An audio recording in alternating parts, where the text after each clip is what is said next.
Good morning, I'm Sangeeta Kandola. The parliamentary watchdog will look into allegations of sexual misconduct by the former Conservative Deputy Whip Chris Pincher. He quit this week after being accused of groping two men in a private members' club.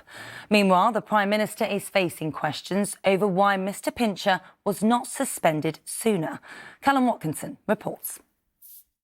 Formerly responsible for party discipline, Chris Pincher's behaviour has now been reported to the Independent Complaints and Grievance Scheme.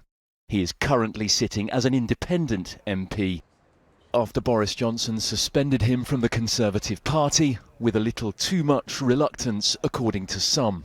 I think that the Prime Minister has been brought to this decision kicking and screaming, and I think that it's a shame.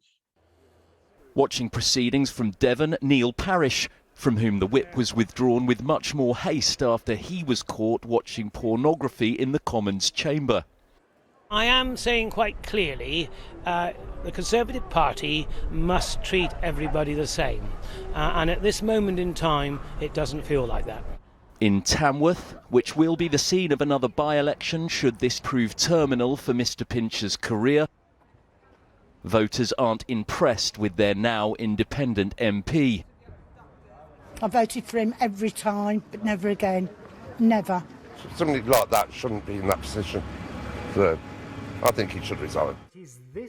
After a series of sleaze scandals in recent months and the resignation of the Conservative co-chair a few days ago, Boris Johnson was meeting with his New Zealand counterpart yesterday, but he now has two important jobs to fill and is facing further questions about his judgment.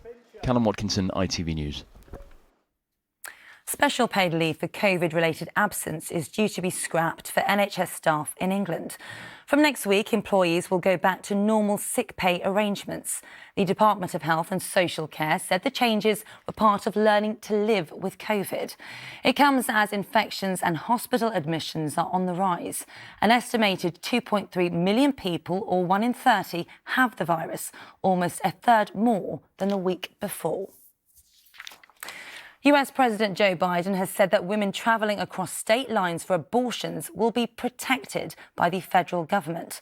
It follows a Supreme Court ruling last month that meant millions of women lost the constitutional right to abortion, paving the way for up to half of states to ban the procedure.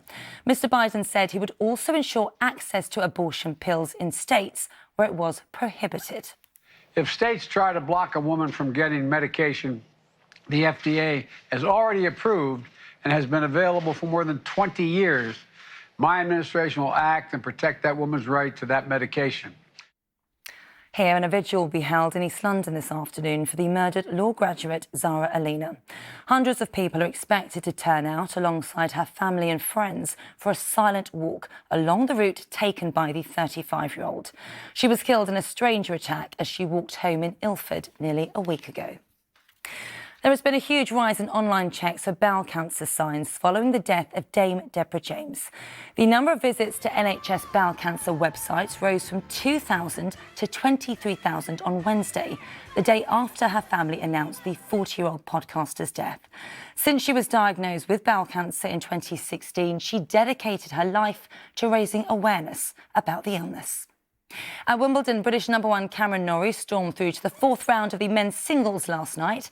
His straight sets victory over American Steve Johnson puts him in the last 16, along with Heather Watson.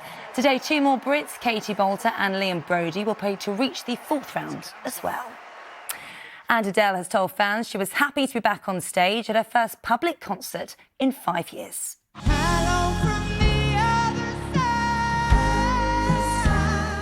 The singer performed a 2-hour set at London's Hyde Park last night in front of 65,000 fans in her home city. And that is all for now. I'm back with the lunchtime news just after 1 o'clock. Until then, do have yourselves a great morning. Bye-bye.